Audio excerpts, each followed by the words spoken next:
Well, hello again. You join me after buying a new guitar for the first time in a year. Actually, the first time I bought a brand new guitar out of the box in about 5 years.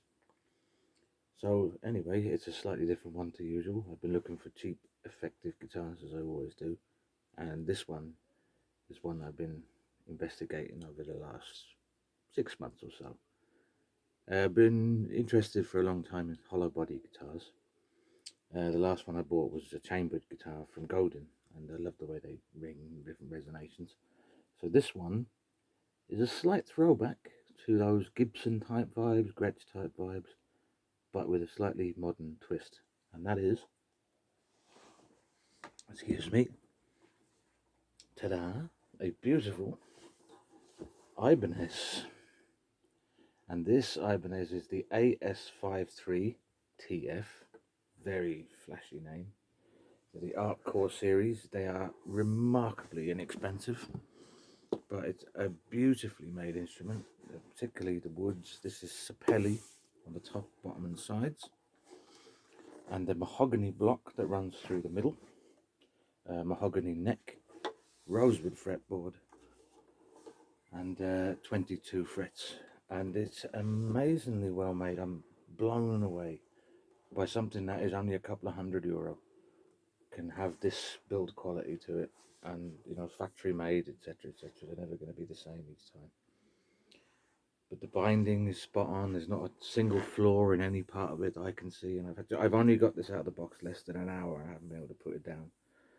But even down to the lovely design on the back of the neck where they finished it different ways. I mean, absolutely splendid. As you can see, it's a glued in set neck, which follows through to the block in the middle, and is hollow either side, which is and their F holes are very well finished as well. There's no splinters or splits or chips in the paint or the varnish.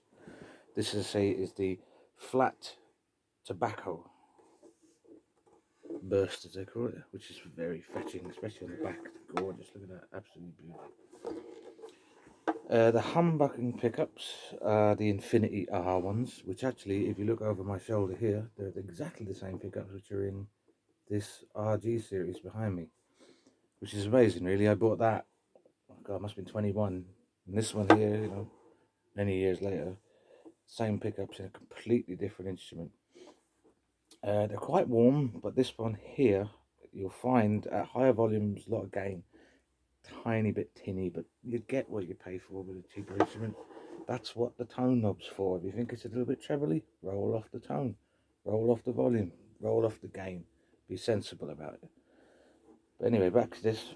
These pickups beautiful, actually. They're once you've got the wood behind them, this is actually a louder instrument than this one over here.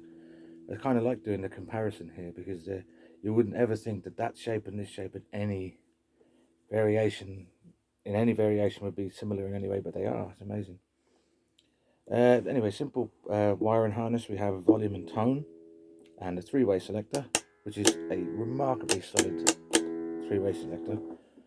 There is a version of this as well. I don't know the actual serial number for it, which has a 2-volume, 2-tone, like the 335. This, though, unlike the 335 and 345s, is a bit thinner and smaller in shape. It reminds you more of the 339 in shape. It's very comfortable. It's quite dense, actually, as a guitar. If we go onto the neck, it's a thick neck. You can see that from there. But I don't know how they've done it, but they've actually given it such a low action. This is pretty much out of the box, as you can see. I say it's a Tunematic style bridge. They're 10s on it, I believe, and all I did was slightly change the intonation surfaces, like you can see there. Yeah, it's a 5-minute job. But they've given it an absolutely wonderfully low action. I say it's a uniform thick neck. I say it's a tiny bit thinner here than it is up there at the join, but that's because it needs to strengthen to actually do it. The frets are very, very well finished. There's no buzzing at all. There's no overlaps or scratchy parts or anything like that. Once again, for a factory-made instrument, blown away. Excellent work. The machine heads, as you can see here, I've always got a thing about machine heads. I'll turn this over so you can see it a bit better in the light. Here we are. They are not the best. This is the one thing that might let the guitar down a tiny bit. I tighten them up a little bit and they're keeping tune. I've been messing around with it for a while. But once again, it's usually the first port of call to change on a mod for me. But they'll do the job for now, so we'll say no more about it. Because this is a lovely guitar straight out of the box. Now, the next thing is when you go up the fretboard, you'll find the neck becomes very thick. There's blocks, because you can see the way it's attached. And the way that the fretboard is actually quite high when it comes off the wood here. It's about a centimetre, maybe more, centimetre and a half.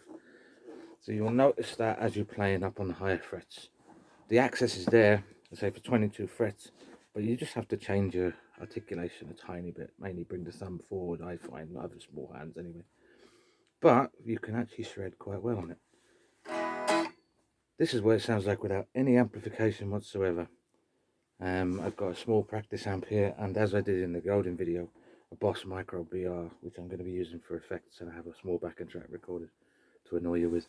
But this is literally just nothing at all, as you're hearing it through this tiny microphone.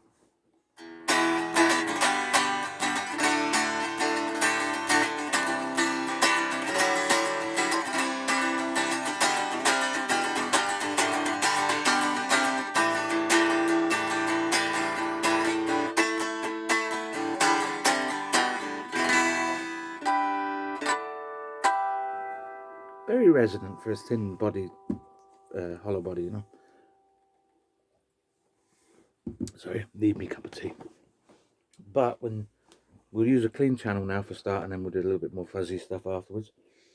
This is just going through the amp. There's no distortion, no dirt whatsoever, and we're going to go with the tone all the way up, which is important to see because we want to have a look in particular at this pickup and how it works.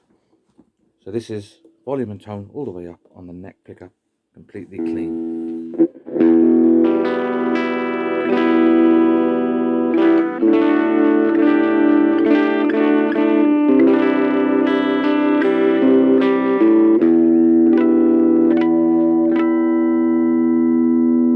Tiny bit of dirt, but that's the humbucker nature anyway. They're always a bit lively with a hollow body. You dial that back a little bit. I'm now on about 4 to 5 and about 6 or 7 on the tone on this one, and you've got this lovely clean.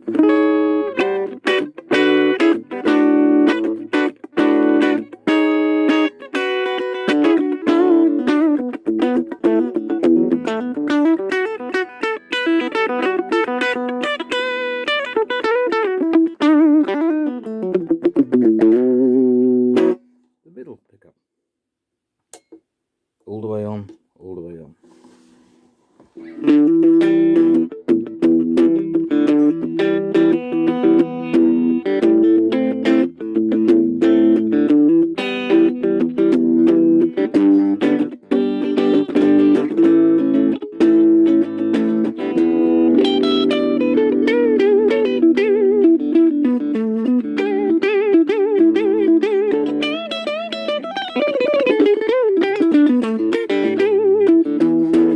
Bit of tone off.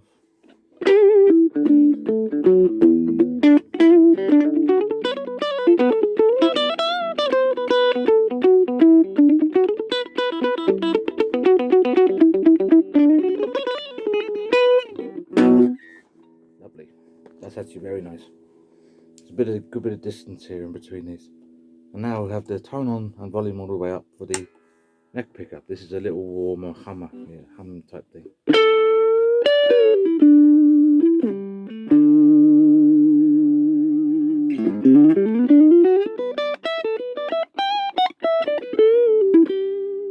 Now take the tone off and you realise why this is often described as a jazz instrument. I'm on about 3 here, but the volume all the way.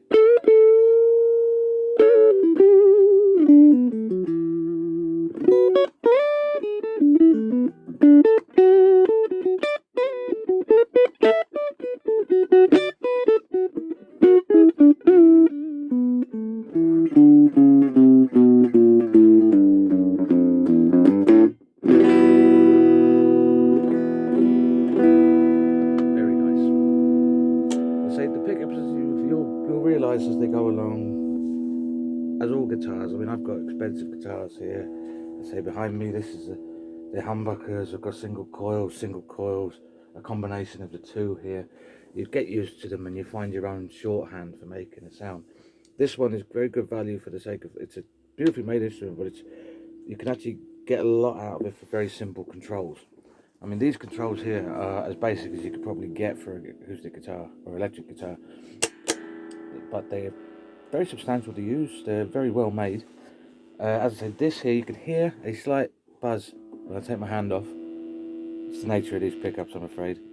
This one in particular, as I say, roll the tone off, everyone's happy. Bit extra volume down. If you wanted to squeal with a bit of distortion through it as well, it's actually very good, which we might just do in a minute. The next thing is, let's say, a little bit of overdrive then. So now we're going to be using the effects in the Boss Micro BR. Another little thing I always recommend is a BR for just writing tunes. Having one by your side. I have one by the side of my bed every day. And it does everything you could possibly want. It's a simple drive. And this is the bridge pickup. With you'll hear the tone all the way up on this one. There's the buzz that we were talking about. In fact, what we're going to do before that, we're going to be kind to your ears. We're going to move this amp ever so slightly away. There we go. Because it is loud.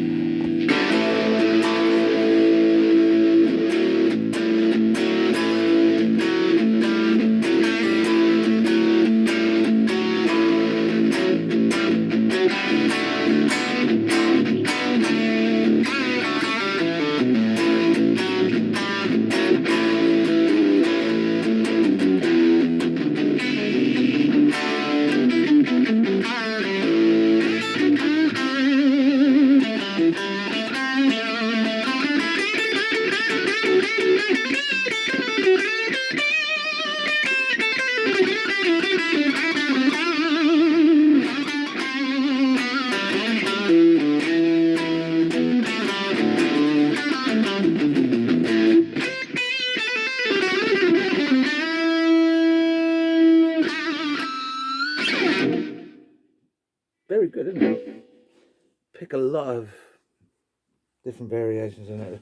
I particularly like the way you can pull them pinches out, because you're right over this last humbucker here, you're right over the harmonics, and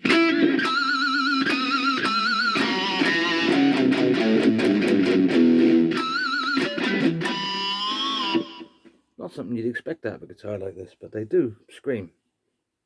Now we do the middle pickup, which is actually a combination of the two. I call it the middle position, I should say. So we'll go something a little bit different, a bit more bluesy, say. So we have something in B.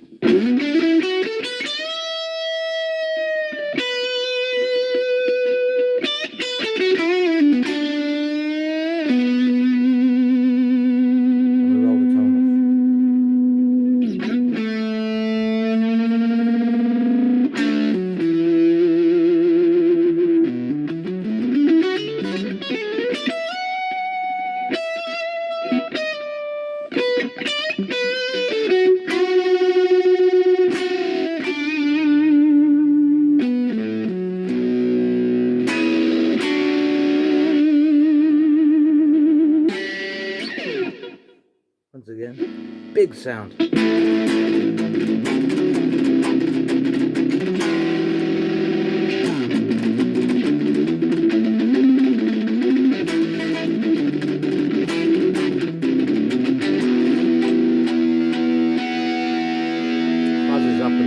Fuzzes up a little bit in between because of the different style. Now we have the wonderful neck position on this, which is warm as it gets, and we're going to leave the tone and volume all the way up, just because there's a blues in there somewhere, and you've got to.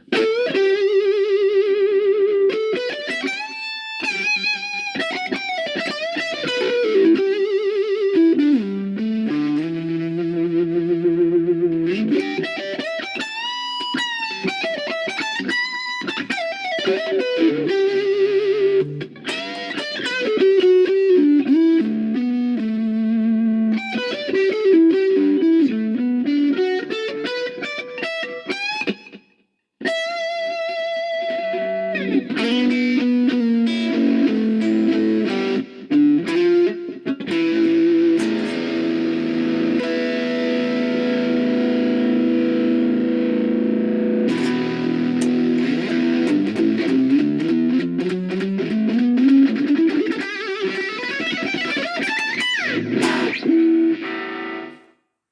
to turn that down when I'm talking.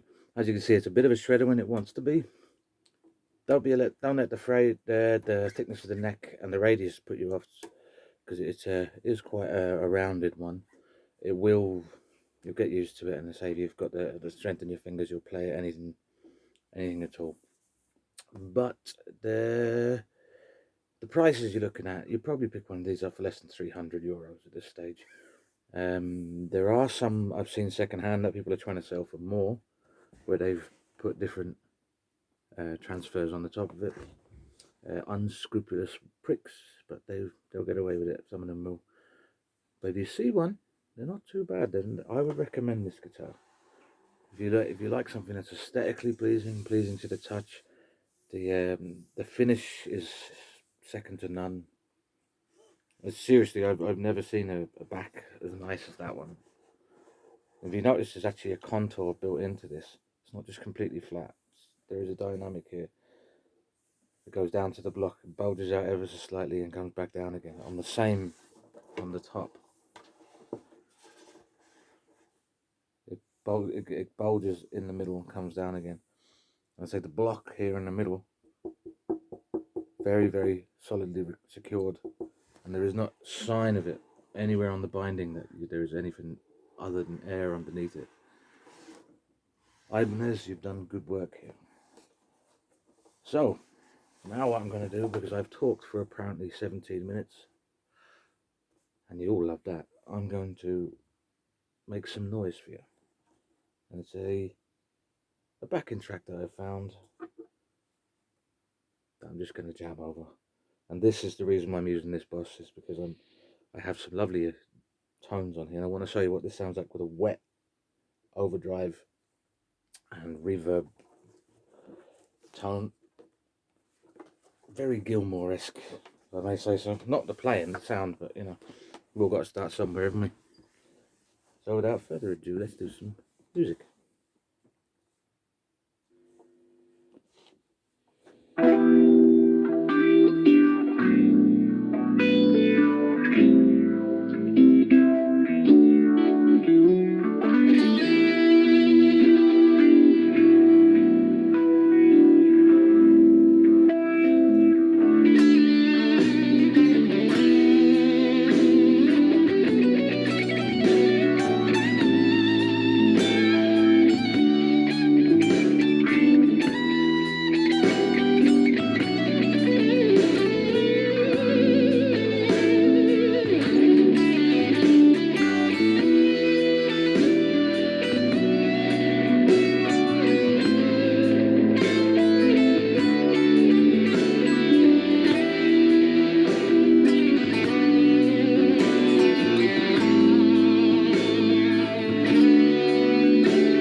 we have it.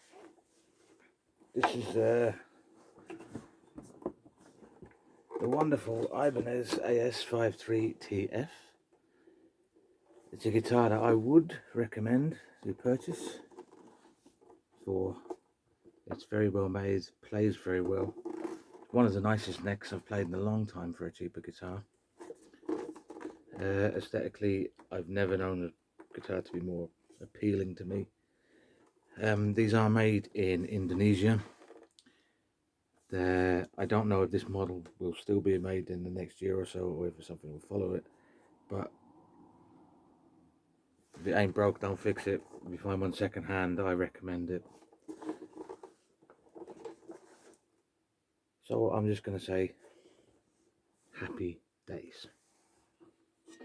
One last jam.